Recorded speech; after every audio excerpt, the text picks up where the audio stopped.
जी हाँ दोस्तों, अगर आप भी भोजपुरी के फैंस हैं दोस्तों तो इस वीडियो को ज़रूर से ज़रूर देख लेना दोस्तों।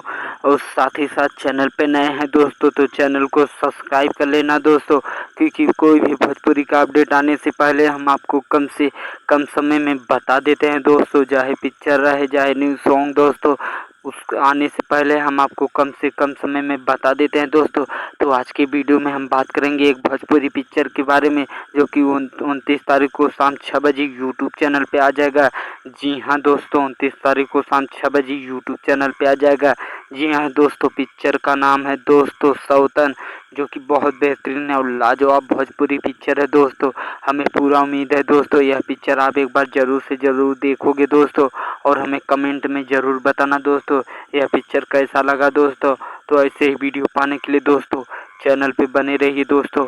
हम अगले वीडियो में मिलेंगे, तब तक के लिए धन्यवाद।